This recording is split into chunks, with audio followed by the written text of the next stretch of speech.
You know, all of these things that they take for granted now. And then I started talking to her about, but imagine what your generation is going to experience that my generation never dreamed of and will never experience. We'll be gone because technological advancement is not going to stop when we leave here. We just happen to be, those of you in my generation happen to be here during one of the periods of the greatest emergence of technology, I believe, that the earth has ever seen. Because we were the Piscean age leading into the information age, the age of Aquarius. And so, you know, we saw these advancements that, man, that you could never have even dreamed of. And so it changed the culture and changed society. Most of us as kids spent most of our times outdoors playing kickball, mother may I, hide and go seek, kick the can, all these other, games that these kids were like, what's that? And they certainly not going outside. If they go out, they're going to be there for a couple of minutes. They're coming back in and play a video game or watch reality TV or look at YouTube or something. They're not outside. What are we going outside for? Don't go outside and play. Okay, hopscotch, yes. Okay. So they are definitely a part of a generation that is going to experience advancements that we never even imagined, but have we prepared them for it?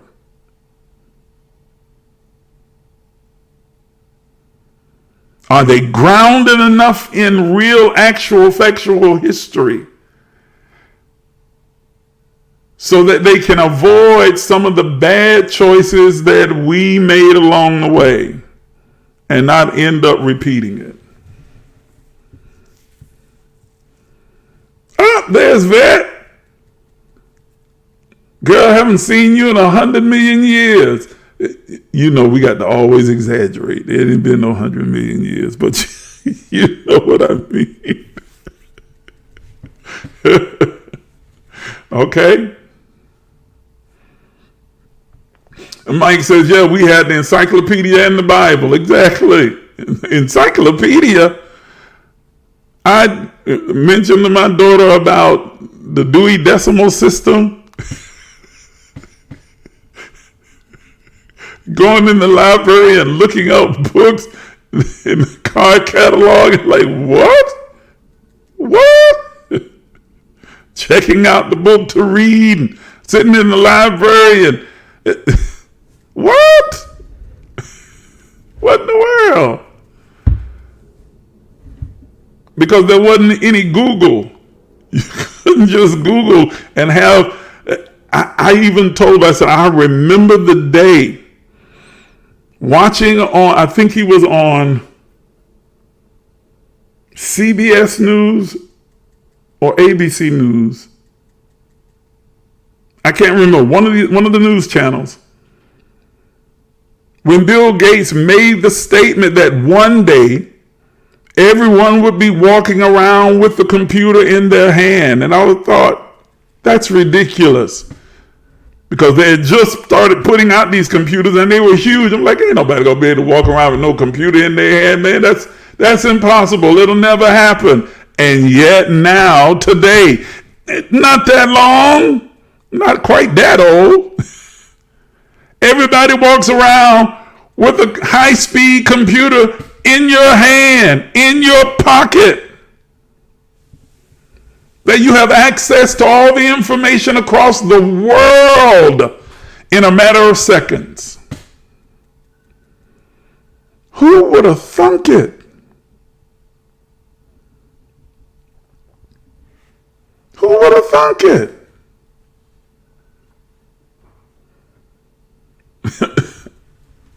I know thunk it is wrong. Thought it. Who would have thought it? Yes, I remember reading Rainbow. LeVar Burton. You're a little bit behind me though. See, you're a little younger, so man, please. I more remember Captain Kangaroo. You don't know nothing about no Captain Kangaroo. There's some of them on here that y'all remember Captain Kangaroo and the Shadow and Dark Shadows, Boris Koloff.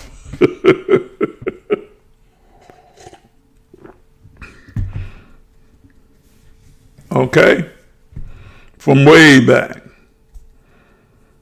Actually, it's not that far back. It's not that far back. Okay? You know, we're not talking ancient history.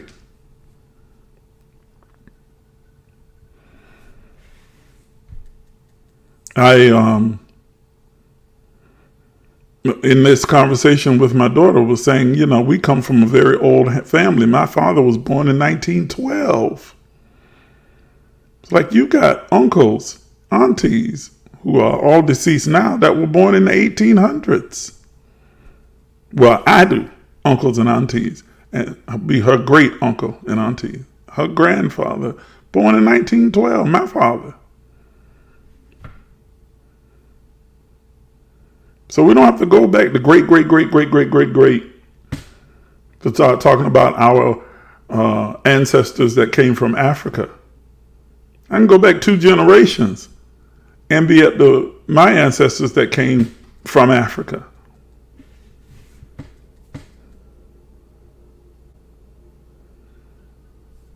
Yeah, my great-grandfather.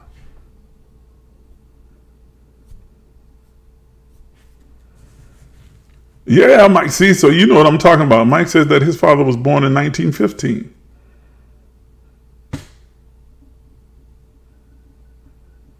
Yeah. Everything is on the phone now. Everything. They don't even send home report cards. They just have an app. You just go open the app. So you can't change your grade like we used to.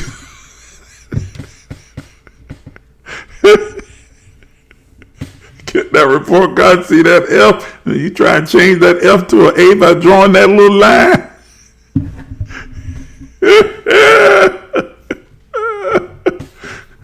They don't have that kind of access. Okay?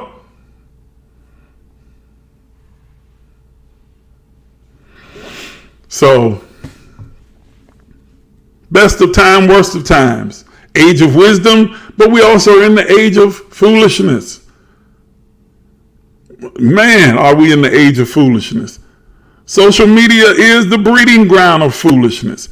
You want to see foolishness? Open Facebook, Instagram, Twitter, TikTok. What's these other ones? Oh, goodness. All of them, though. Just open a social media platform and you see foolishness on parade. And foolishness sells. I mean, there was an African brother who has gotten rich by just putting up foolish videos and not saying a word, just going. And people tuned in and followed. And he is a millionaire. Foolishness. Foolishness. Maybe that's what the scripture was talking about when it'll take the foolish things of this world to confound the wise. Because I promise you, that's some foolishness. And it is confounding how people are becoming millionaires of foolishness.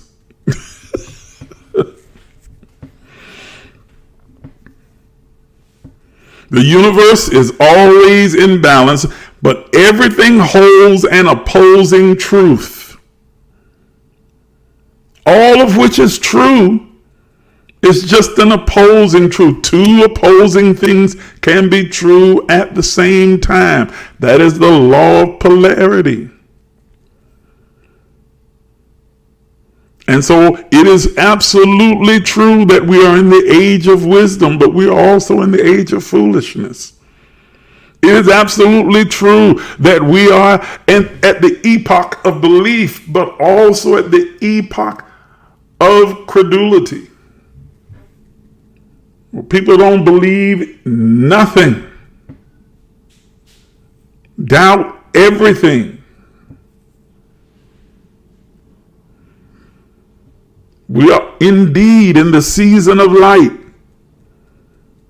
but also the season of darkness.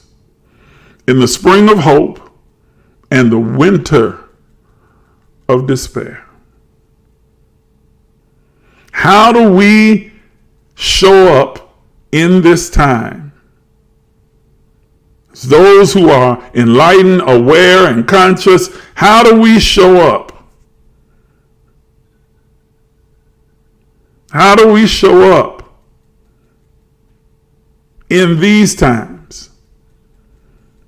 Every day. How do we show up for ourselves, but also for the world that's happening and unfolding around us? How do we show up being light and love, salt and light?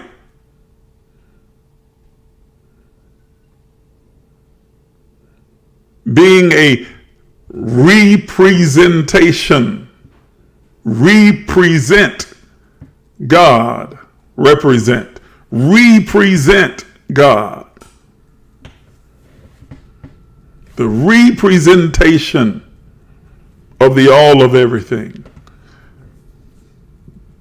How do we show up in the lives of our children, in the lives of other young people, in the lives of the community, in the lives of our culture, in the lives of society, in politics, in economics, in this world system? How do we show up?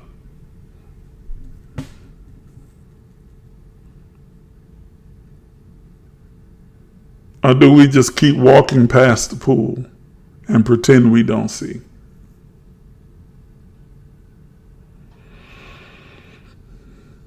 So this session is a wake-up call to all of us to take note of what's happening around the pool. To not just be so focused on getting to the feast that we can't see the famine.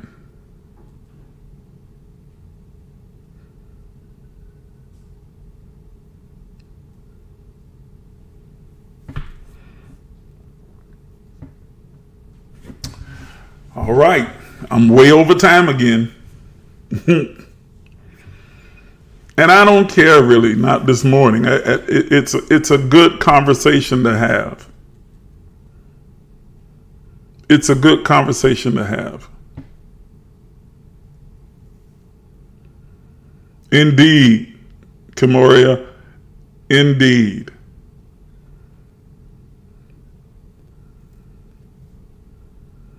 Okay. Any other comments, questions, input that you have, put it in the comments real quick because I'm getting ready to get off. We're going to sign off in just a few minutes, but I don't want to cut anybody off. You might be in the middle of typing right now. Go ahead and finish typing it out as quickly as you can so that we can look at it.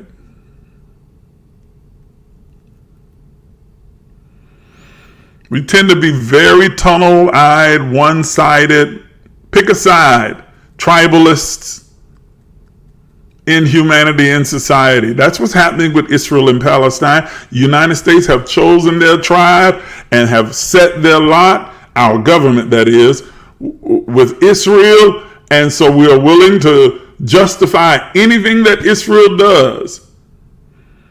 And if you say anything that is in opposition to what they're doing, then you're an anti-Semite. When in fact, all Jewish and Arab people are Semites. So, you know, you can be anti-Semitic and it not just be about Jews, but that's a whole nother conversation. But because you are a part of a historically discriminated group does not mean that you are above being held accountable. And so everyone runs to their tribe. You're either pro-Palestine or you are pro-Israel. I'm not pro either one. I am pro-right. I am pro-people. I am pro-humanity. What happened to those people, Israelis, was horrendous. And what's happening to the Palestinians is horrendous. Neither should take place. I am firmly in the camp of a ceasefire. Because this is no longer about defending yourself. This is about punishment. This is about torture, genocide. That's what's happening now. That is what's happening now.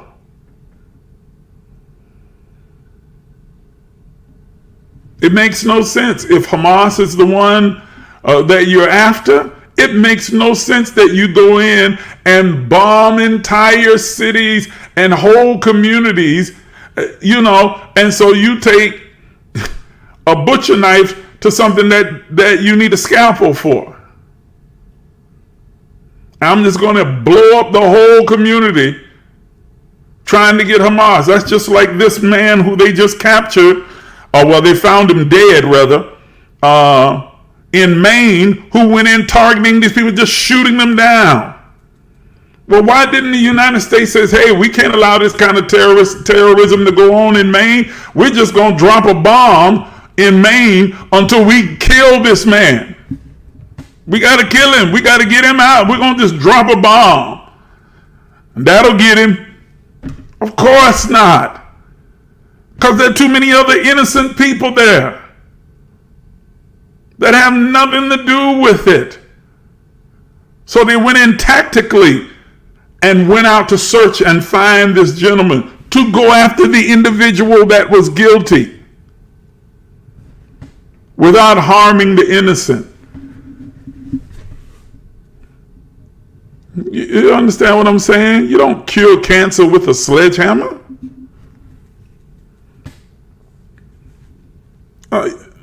You don't fix a broken leg by just hacking off the whole thing. Take a buzzsaw and just zip. There you go. No more broke legs. And that's essentially what's happening. Okay, we want to get the terrorists Hamas. They labeled terrorists Hamas. So we're going to blow up all of Gaza? We're going to blow up the West Bank? And kill hundreds and thousands of innocent men, women, and children? Make it make sense. It doesn't make sense. It makes sense if you have a different agenda in mind, which is the case. But it doesn't make sense if you're actually trying to just go after a specific group.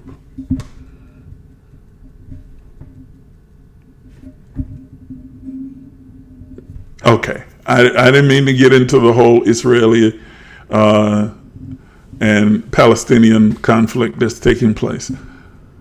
Because I know that's a hot topic, and so I'm not afraid of it now, because y'all know we can have that conversation. I know where it roots and it stems from. We talked about that in another session before. All right. But we've got our own war and conflict going on right here in the United States.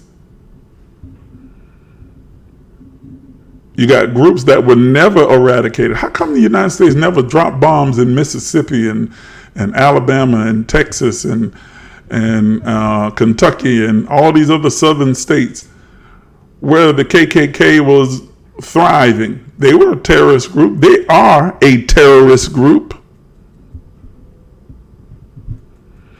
Not only did we not drop bombs, we haven't targeted them at all or gone after them. They're allowed to operate with impunity.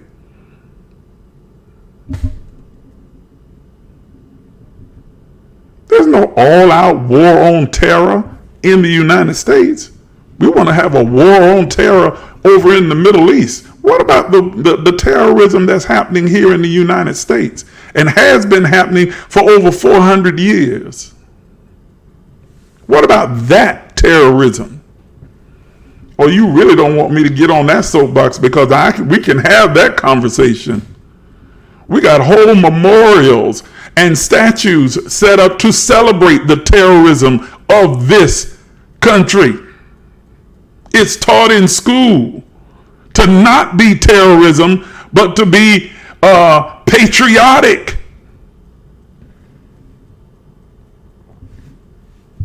But it's terrorism.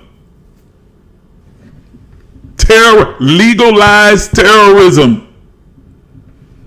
And that which is not legalized is tolerated. Terrorism. In the good old United States of America.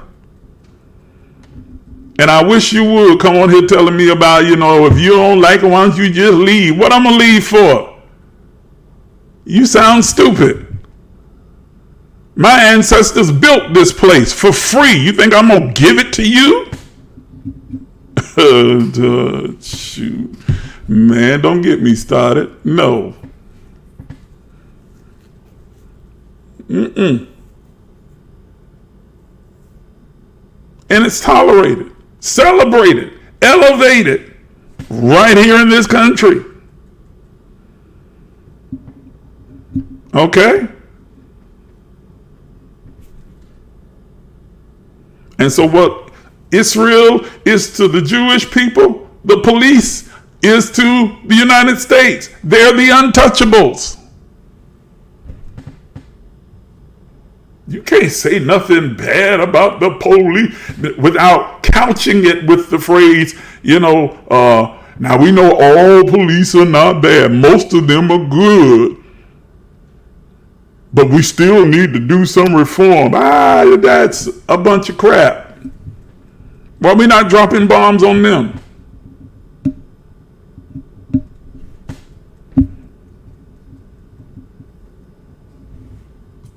We don't take those kind of drastic measures, right? You want to deal with that with surgery and precision. Or at least you say you do, and then you just ignore it and let it continue on. Oh man, am I opening a whole nother can of worms. That's not where I intended this conversation to go. So we're gonna end it. We're gonna end it. Yes. Toya said they blinded their eyes to their own terror. The Confederacy was a terrorist group, absolutely. Are a terrorist group. They still exist. Daughters of Confederacy. The KKK. The white nationalists. White supremacist groups still exist and operate freely in this country. Nobody's hunting them down. Nobody's prosecuting them. Nobody's going after them.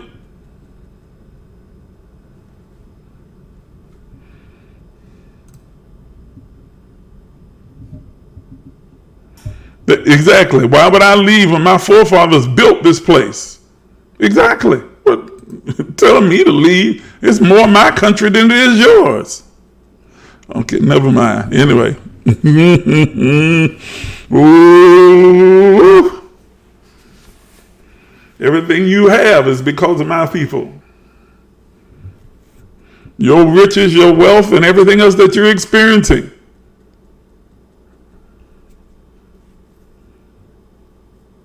And that's a fact.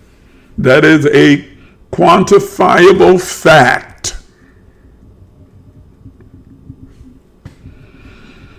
All right. It's been a good conversation this morning. Very thought-provoking. We'll get back to just pure spiritual principles, even though spiritual principles is involved in everything that we talked about today. But just the pure spiritual principles without targeting any of these other conversations that make people very uncomfortable. next week. But what I saw just disturbed me. It troubled me. It disturbed my spirit. My soul was troubled. But I do understand that whenever a dramatic shift is taking place, it's preceded by what looks chaotic. That's one of those patterns. Chaos, shift, darkness, shift. Then there is a new order and manifested glory. New understanding, new way of doing, a new way of operating. And that shifts take place in the dark. They take place in the midst of chaos. When the chess pieces are being moved around on the board, it doesn't seem to make sense from a three-dimensional view. But when you look from above, zoom out and look at it panoramically, you're able to see that pieces are being moved around, things are being shaped and formed and reshaped and reformed to produce a new order. And that's happening. We're experiencing reformation, some restoration, and then revival. Oh boy, that's a whole nother piece right there. Don't have time to get into that. Okay. Thank you for tuning in. As always, if you would like to show your appreciation or give in support of the platform, you can do so by the means that you see on your screen right now. Most people have already tuned out. I guess I was on here for way too long today. But those of you who remain, if you'd like to support and you'd like to give, you can do so by using the means that you see on your screen. I appreciate every single one of you. I appreciate your giving and your gifts and your support. I appreciate those of you who tithe, who give, who sow seed, who are consistently standing with me as we work to empower people on their journey towards spiritual wholeness. I appreciate you. All right, everybody, have an absolutely fantastic, wonderful day. Continue to hold me in your thoughts and your prayers as I do the same for you, as we all navigate this three-dimensional experience that we call life, and we move from glory to glory. Have a great day.